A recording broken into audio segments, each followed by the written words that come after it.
اللي معاك في البيت دولت اللي انت دول معانا دلوقتي المفروض؟ مش دلوقتي، لا، يعني بيبقى من بعد المغرب او الصبح بدري.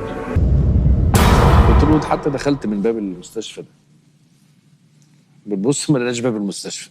فبيقول هو نايم بص لقى خيط طالع من خرم الباب، والخيط ده ابتدى يكبر وكبر كبر كبر لغايه ما خد وش الجدع ده ده فضل يقرب منه لغايه ما بقى فيس تو فيس، يعني وشه في وشه، وراح هزز له دماغه يعني انا هنا انا اهو.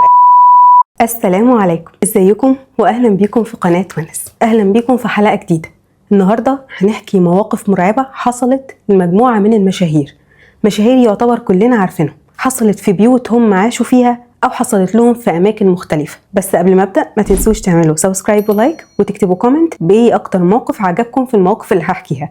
ما تنسوش برضو تعملوا سبسكرايب للقناة التانية، هسيبها في اول تعليق مثبت وهسيبها في صندوق الوصف، فيها فيديوهات متنوعة هتعجبكم جدا جدا. صلوا على نبينا محمد عليه افضل الصلاة والسلام، ويلا بينا ندخل على اول موقف. اول قصة معانا حصلت للمخرج خالد حجر. من زمان والمخرج خالد حجر معجب جدا بالفنانة ليلى مراد، لدرجة انه صديق جدا لابنها زكي فطين عبد الوهاب، ومن زمان كان نفسه يسكن في بيت ليلى مراد اللي كان في عمارة الإيموبيليا. خليني احكي لكم باختصار كده عن العمارة دي شوية حاجات كده. عمارة الإيموبيليا دي عمارة مشهورة وكبيرة جدا جدا في وسط البلد في القاهرة، عاش فيها فنانين ونجوم كبار جدا، لأنها كان سعر الإيجار فيها عالي جدا، مش أي حد كان بيدخلها ويسكن فيها. كان فيها نجيب الريحاني، محمد فوزي، وعبد الوهاب، ومحمود المليجي، والفنانة ماجدة، وكاميليا، وأسمهان، وليلى مراد، وأنور وجدي. بس خليني برضو أديكم نبذة بسيطة كده، إن تقريبا كل الفنانين اللي عاشوا في المكان ده ماتوا بحوادث أو موتات غريبة جدا. يعني نجيب الريحاني مات مسموم بسبب وجبة، وكاميليا ماتت في حادثة كبيرة اتحرقت واتفحمت بالكامل. أما عبد الوهاب فجاله مرض سرطان شديد جدا في العظم، وكان تعبان جدا جدا ومات في آخر أيامه. أسمهان كلنا عارفين إنها ماتت مقتولة في حادثة. فيعتبر معظم الناس اللي عاشوا في المكان ده ماتوا موتات شنيعة. ده حتى الناس اللي ما كانتش مشهورة وعايشة في المكان برضو كانوا بيموتوا يا إما بحوادث يا إما بجرائم. فمع الحوادث الغريبة والموتات الغريبة دي، في جريمة كده حصلت في الدور الثامن، خليني احكي لكم عنها الأول عشان ممكن تربطوا بسببها الأحداث في اللي هحكيه بعد كده عن اللي شافه في شقة ليلى مراد. الجريمة اللي حصلت في العمارة دي حصلت في الدور الخامس، ويقال إنها حصلت في الدور الثامن، ولكن مختصر الجريمة إن كان في واحد مؤجر في العمارة دي وجايب شغالة أو خادمة علشان تخدمه وتعمل له طلباته، ولكن اختلفوا في الآخر في الأجر، فقام صاحب الشقة قاتل الخادمة دي. خلينا بقى ندخل دلوقتي في شقة ليلى مراد. بعد وفاة ليلى مراد اللي ورا زي ما هوريكم كده، الشقة كلها صور، بورتريهات، تماثيل. أول ليلة حس إنه شاف حاجة في المطبخ، كأن خيال معدي في الطرقة وفي المطبخ، وإنه هو واقف فيه بيحس إن في حد واقف قاعد بيراقبه، وطول الوقت كان حاسس إن في ناس معاه في الشقة، تحديدا بعد المغرب والصبح بدري قوي. انا بحس بحاجه وبشوف اطياف وبحس في يوم الشقه فيها قلق، وما كانش بيستريح الا لما يفتح شبابيك الشقه ويرفع الستاير ويدخل النور جوه الشقه. ساعتها بيحس ان المكان هدى شويه، ولكن لما كان بيخرج ويرجع الشقه تاني بيرجع يلاقي الستاير نازله والشبابيك مقفوله كانه ما عملش اي حاجه. اول كام يوم عاشهم في الشقه شاف كده خيال او طيف لواحده ست لابسه روب ابيض شعرها اسود قصير، كانت ماشيه في الشقه عادي، ولكن ما كانتش مؤذيه، ما كانتش بتعمل اي حاجه ولا بتحرك حاجه من مكانها ولا اي شيء. شافها كذا مره بنفس الهيئه دي. بيقول ان كان بيسمع اصوات كتير، ناس كتير كانها بتتكلم حواليه. يعني مثلا مره كان عايز ينام وسمع صوت لغط كتير واصوات وناس بتتكلم كتير مع بعض، وان في حد قاعد ماسك كتفه قال لهم ممكن انام او ممكن تسيبوني انام. فالاصوات اللي حواليه هدت. لما تقول له قوم بيقوم. بكلمه بقول له انا عاوز انام، ممكن تسيبوني انام شويه بتاع. في مره برضو بالليل كان نازل عشان عايز يشتري سجاير، فنزل في الاسانسير. فاكرين ان الدور الخامس ده تقريبا اللي كانوا بيقولوا فيه حصل الجريمه بتاعه القتل. فلما لقى خالد الوضع كده قال في الاسانسير لوحده كده ممكن تسيبوني انزل عشان عايز اشتري سجاير. في اصدقاء بيترددوا على خالد في الشقه، بس كل صديق كان بيجيله كان لازم بيمشي وهو حاصل له حاجه، ويمشي مرعوب. يعني مثلا مرة جاله صديقه حب ان هو يدخل الحمام، قبل ما يدخل الحمام رجع لخالد تاني مرعوب، قال له انه شاف خيال لواحدة ست ولكن كأنها لابسة ساري هندي، ودي كانت حاجة خالد ما شافهاش قبل كده في الشقة. خاف ودخل الأوضة، قفل على طول الباب، فالموبايل بتاعه وقع، ووقعت وراه كمان لوحة كانت متعلقة على الحيطة. ايه اللي وقع الاتنين الله أعلم، ما لمسهمش ولا جا جنبه. فأي حد كان بيجيله البيت كان بيخرج مرعوب. في النهاية خالد بيقول انه فحس ان اعصابه تعبت وما قدرش يقعد في البيت اكتر من كده وسابه ورجع تاني لشقته. ولما خالد كلم زكي وحكى له عن اللي حصل له في الشقة ده كله، قال له ان هو كمان لما كان عايش في الشقة بعد وفاة والدته كان بيشوف الخيالات وبيسمع الاصوات دي، ولكن برضه ما قدرش يعيش في الشقة فسابها. في النهاية زكي قرر ان هو يبيع الشقة، وفي واحدة جت واشترتها، وزكي ما خباش عليها انه بيحصل يعني فيها شوية حاجات كده. والست اول ما راحت سكنت في الشقة فعلا بقت تحس باللي زكي قال لها عليه. في حاجة انا مثلا ممكن كنت طالعة في الكوريدور وحد بيعدي مثلا من المطبخ للليفينج، عارفه لما تشوفي طيف حد اللي هو انت ساعات تقولي هو انا حد عدى ولا انا بتهيألي؟ بالظبط كده. انت عارفه لما تكوني مركزه قوي بس بطرف عينك بتحسي ان حد باصص عليكي، دي كتيره قوي. ما سألتيش ابن مدام ليلى عن الموضوع ده؟ بصي انا سألته، قال لي كان بيحس ان في حاجه زي اللي انا بقوله بالظبط. بالذات بتحصل لي لما اكون مركزه كتير في الشغل، انا ممكن اقعد مثلا اكتب حاجات واشتغل كذا ساعه ممكن. فانا حتى في الاول اقول مثلا يمكن مش تعبانه او عشان كنت مركزه قوي، وبعدين لقيتها لا بقت خلاص عاديه بالنسبه لي. ولكن واضح ان الست قلبها جامد شويتين ثلاثه وبقت متعايشه مع الوضع عادي، وقالت انهم ما بيأذونيش ولا بيعملوا لي حاجه غلط وتعودت عليهم. زكي فطين باع الشقة بكل مقتنياتها من الإبرة للصاروخ، كل حاجة في الشقة باعها زي ما هي، ما خدش أي حاجة، حتى الصور والمجلات والأوراق والملايات والسجاجيد وكل حاجة في البيت موجودة لسه زي ما هي.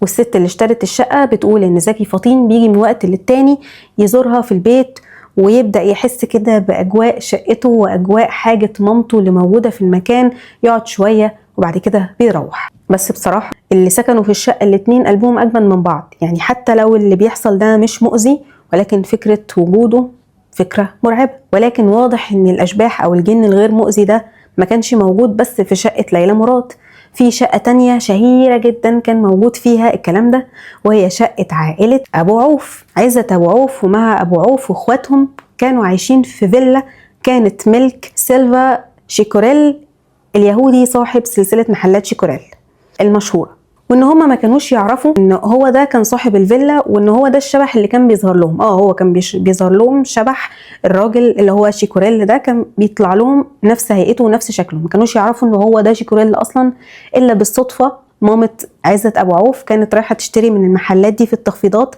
فحصل مشادة بينها وبين اللي بيبيع، فقالت أنا عايزة أروح أوضة المدير. فلما راحت أوضة المدير شافت صورة الراجل سلفاتور شيكوريل متعلقة على الحيطة. ساعتها قالت مين ده؟ فقالوا لها ده شيكوريل بنفسه. قالت لهم ده بيظهر عندي في الفيلا. المهم يعني إنه من وقت ما جم سكنوا في الفيلا دي، طبعا كان عزت أبو عوف ومع أبو عوف واخواتهم كانوا لسه صغيرين، فبدأ يظهر لهم الراجل ده خياله أو طيفه كده بيمشي في الشقة، ودايما كان يا إما ماسك مصباح، ماسك شمعة، ماسك حاجة في إيده وبيتمشى في الفيلا. ما كانش بيعمل لهم أي حاجة وما كانش مؤذي بأي شكل. في الأول استغربوه بعد كده اتعودوا عليه. لما حكوا لباباهم ما صدقهمش، قال لهم بطلوا هبل، إيه الهبل اللي انتوا بتقولوه ده؟ طيب لو في حاجة بتظهر خليه يظهر لي وأنا هعمل وأسوي فيه. فعزت أبو عوف بيحكي في مرة إنه هم كانوا مسافرين اسكندرية يصيفوا، سابوا باباهم في الفيلا قاعد لوحده، وحصل له موقف مرعب خلاه يطلع يجري بالبيجامة في الشارع. اتفرجوا. احنا كلنا مش موجودين بقى، فهو فقعد كان زمان بقى الطريقه القديمه ان تجيبي الريكوردر وهو كان بيعزف على العود وبيلحن الاغنيه ويسجلها ويعيدها تاني. المهم نسي يفتح الريكوردر، لعب الاغنيه وبعدين بص على الريكوردر لقى واقف، قال له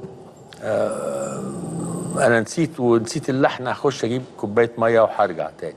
وهو راجع الاوضه سمع اللحن بيتصفر في ودنه دي، فبيقول هو نايم بص لقى خيط طالع من خرم الباب، والخيط ده ابتدى يكبر، ومع انه بيطلع لنا كان عادي، الراجل عمره ما خوفنا يعني، وكبر كبر كبر لغايه ما خد وش الجدع ده الجدع ده، فضل يقرب منه لغايه ما بقى فيس تو فيس، يعني وشه في وشه، وراح هزز له دماغه يعني انا اهو. لما يسرى باتت في الفيلا يوم، فيلا مها ابو عوف، كانت صاحبتها وراحت تتعشى عندها يوم، فمسكت فيها مها ابو عوف تبات عندها، فباتت عندها وبدات بالليل وهي نايمه تسمع خطوات، تشوف حاجات وتحس بقلق كده، ما نامتش طول الليل.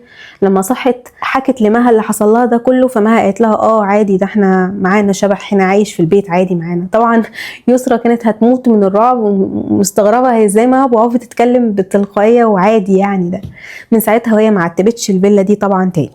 يا ترى تقدروا تعيشوا في اجواء زي دي؟ اكتبوا لي في التعليقات.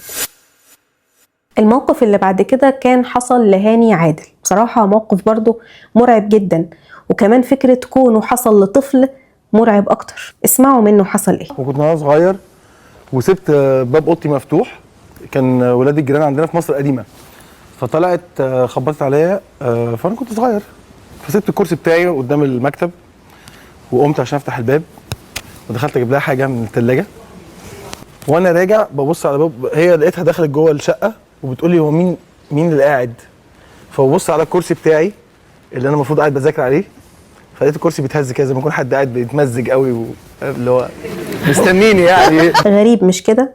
بس اكيد مش اغرب من اللي حصل لامير كرارة. اسمعوا بنفسكم. ماشي في شارع وحاجه ضربتني وما فيش حاجه خالص، ده من زمان قوي، والشارع ده نفسه ما حدش عارف ايه اللي حصل فيه والباب اللي انا دخلت فيه بتاع المستشفى ده ما حدش عارف ده راح فين الباب ورحنا بعديه عشان نشوف الموضوع هناك، ووريتهم الباب اللي انا دخلت منه، ما لقيناش باب المستشفى اللي دخلت منه. باب ايه؟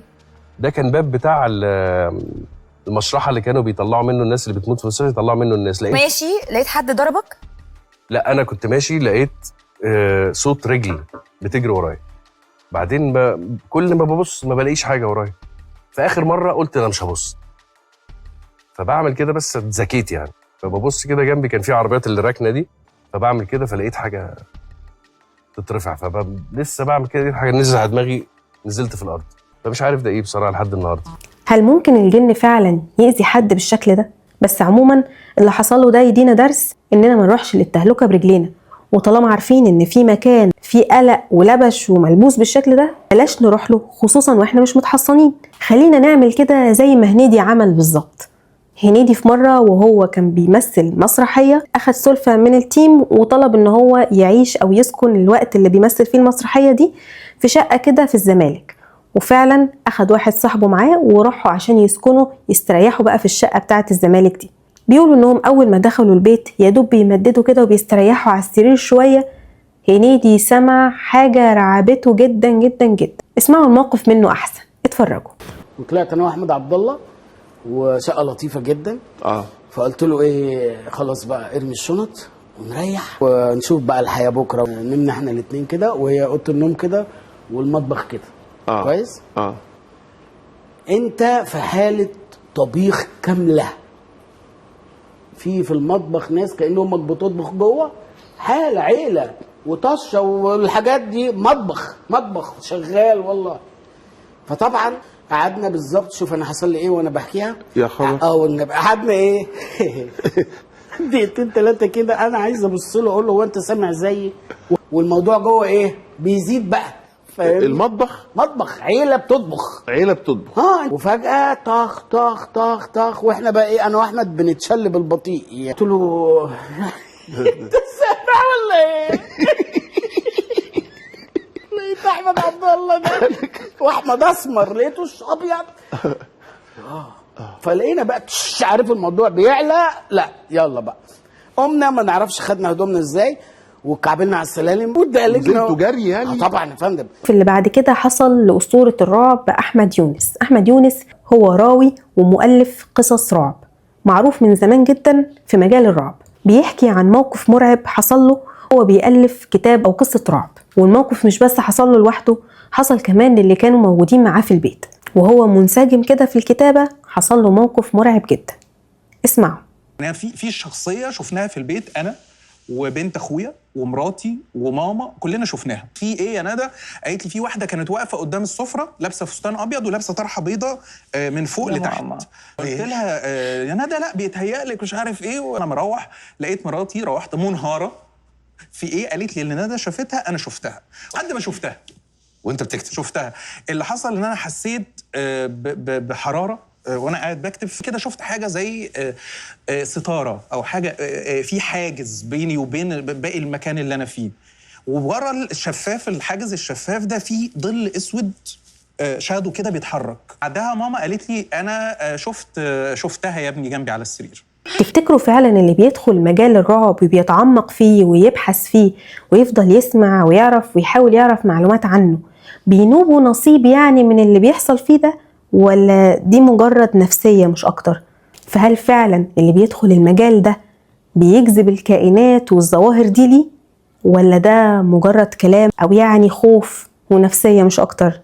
اكتبوا لي رأيكم في التعليقات، وبلاش تسألوني أنا السؤال ده. وبس لحد هنا يكون خلص الفيديو بتاعنا. لو عجبكم متنسوش تعملوا سبسكرايب ولايك واستنوا فيديو جديد وحلقة جديدة. لو وصلتوا لحد هنا شكرا جدا من قلبي. سلام.